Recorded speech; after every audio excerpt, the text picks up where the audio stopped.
My word of the year for 2025 is transformation. I will not be changing my Starbucks run. That is something I will not be transforming. Can I get a venti iced latte and egg white bites? We have a very snowy day. Don't we, Gav? Yeah, I'm sure he is yawning because he's been up about 4 times in the middle of the night. So I'm sure he is. It's cold, it's snowy, and I will not get my Starbucks. I'm not sure what would stop me. It hasn't happened yet. Yeah, I don't know. No Mountain View today, just that snow. Don't worry, we'll be in Florida soon enough. Merriam-Webster says to transform implies a major change in form, nature, or function. According to the Oxford Dictionary, transformation is defined as complete change in something or someone. Now, I'm not looking to change who I am. I'm okay with who I am. But I am looking to start preparing to build the life that I want, where I'm balancing both responsibility and my goals with joy and fun. And 2025 is going to be the preparation year for 2026 when I start pulling some levers. Right, so what do I mean when I'm talking about transformation? I'm talking about really transforming and reworking the mindset that I have for myself around how I see my life. It's not the life I envisioned. It's not the life that I always thought I would have. It's not the life that I see around me. It's not the life that I'm supposed to have.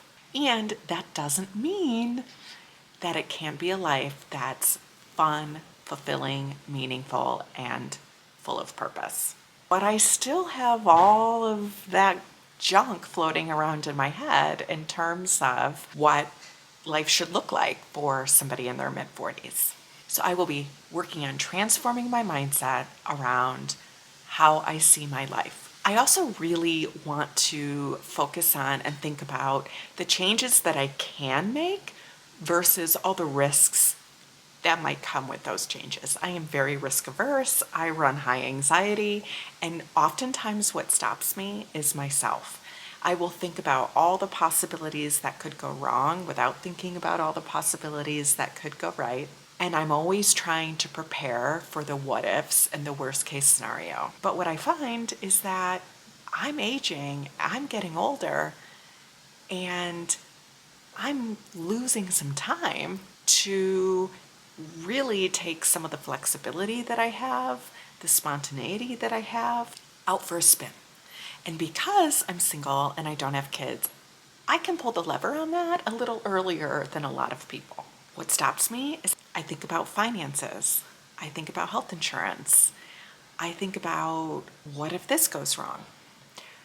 And it's not that I shouldn't think about those things, but I just want to transform my mindset into also introducing all the things that could go right.